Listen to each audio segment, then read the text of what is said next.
Now, you might remember earlier in the year, the CSO reported a 30% decline in visitor numbers for February. And of course, there was some disagreement in the industry itself about that figure. Economists warned that Ireland's tourist industry was at a tipping point, and others said Ireland had just become too expensive for some holiday makers. So as the Summer of Tourism 2025 comes to a close, Newstalk reporter Sarah Madden finds out if the high season really did end on a low.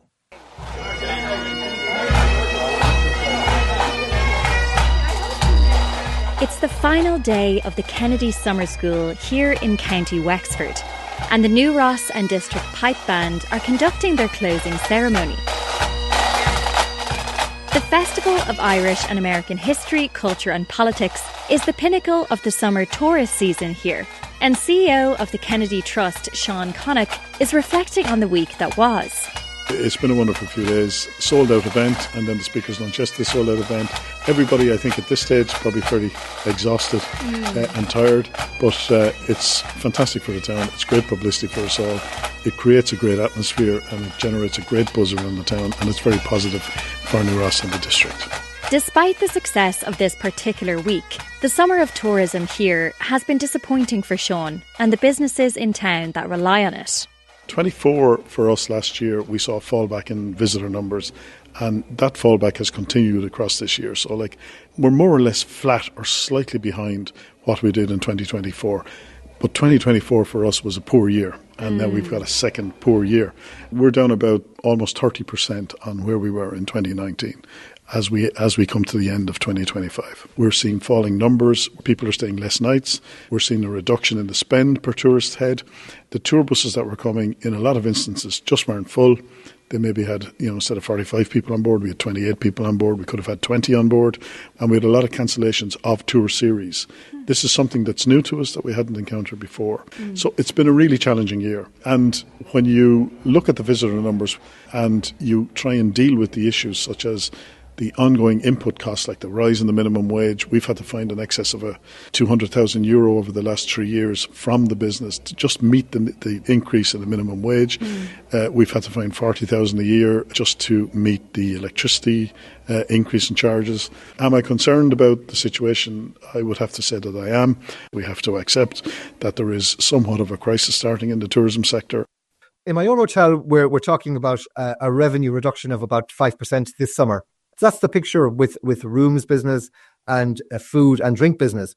Michael Vaughan is the manager of Vaughan Lodge in Lahinch, County Clare. But in actual fact, when you look into and drill down to it, this year our drink and wine sales are down 15% on last year. Our food sales are down 12.5% on last year. And they were already on a slide last year from the previous year. So in the last 2 years, I could say that there has been a reduction of over 30% in the spend in food related. People are still dining. The numbers are still the same, but the revenue achieved from the people dining has dropped dramatically. Michael's family has been in the hotel trade for 4 generations, but this year they've had to make drastic changes to their offering to keep up with changing tourist tastes. Our experience has been now that people tend to like to just have a salad for dinner, where before they might have had 3 courses. They might just have a main course.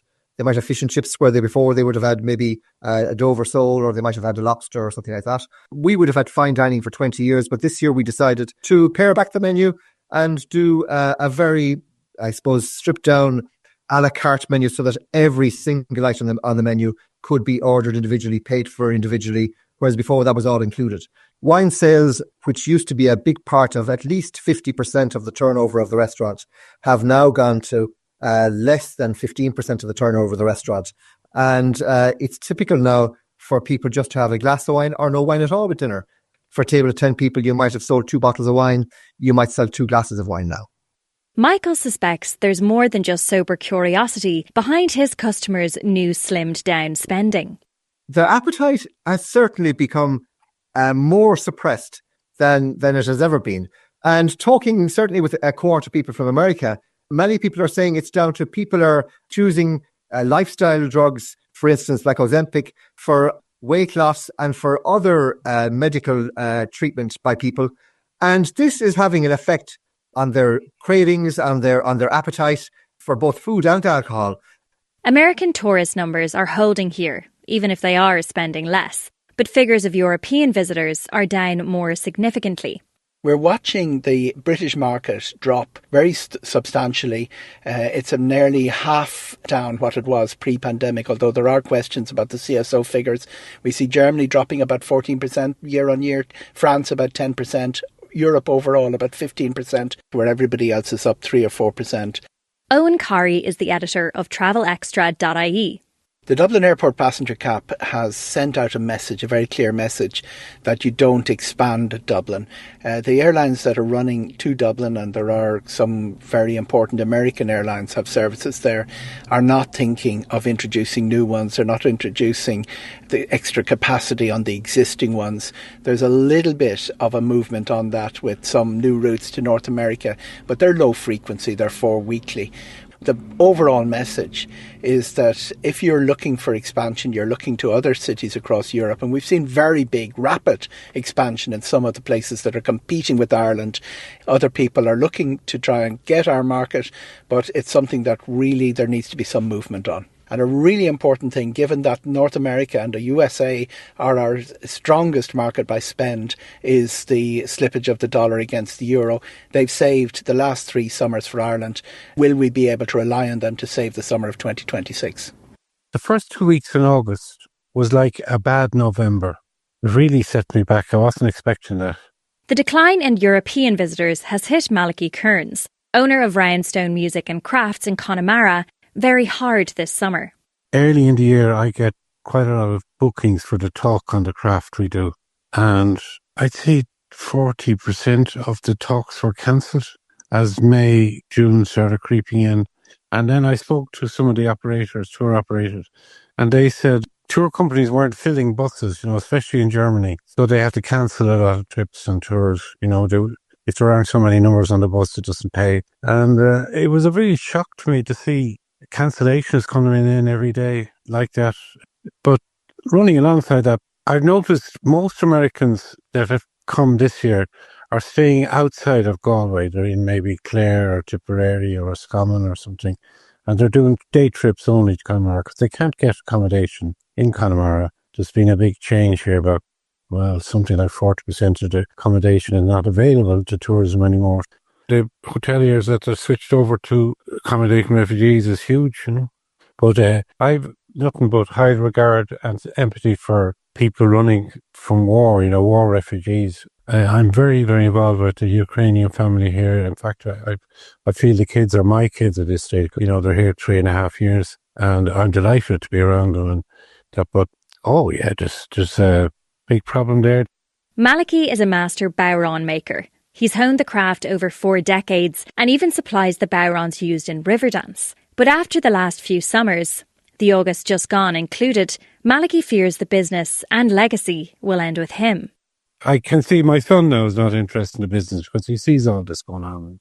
That's kind of sad, because I probably mentioned in over 100 guidebooks. Well, no, you're very blessed and lucky if you're in 2 or 3. But my son doesn't see the benefit of that because the sales are all down, and he just hears conversations at home about there's no money to fix the car or whatever. He's a smart young man, So that's a big shock to me. The industry is appealing to the government to support the sector, with a reduction of the VAT rate and a lift of the passenger cap at Dublin Airport high on their list of priorities. I think we also need to be mindful of, we talked about it a lot here at the summer school, and that's the Irish-American relationship. And I think we need to be very careful. Sean Connick in New Ross. There's a lot of negative commentary. I'd hate to be an American who comes into Ireland, sits into a car that has an Irish station on it, and hears the relentless knocking of the United States maybe, or Americans, or the President of America. Trump is there. He's a reality at the moment. He's democratically elected. We got to deal with it. And we got to deal with the people around him. And I think, the ongoing negativity that we're maybe portraying, I think that's a really risky thing to do. I think we need to get through the period that we're in at the moment, continue building the relationship that we've had with the US, and again, build on the relationship that we've had with the UK and our European colleagues as well.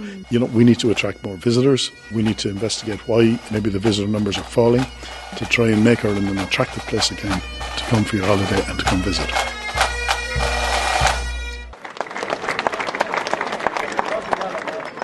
And that report from Sarah Madden.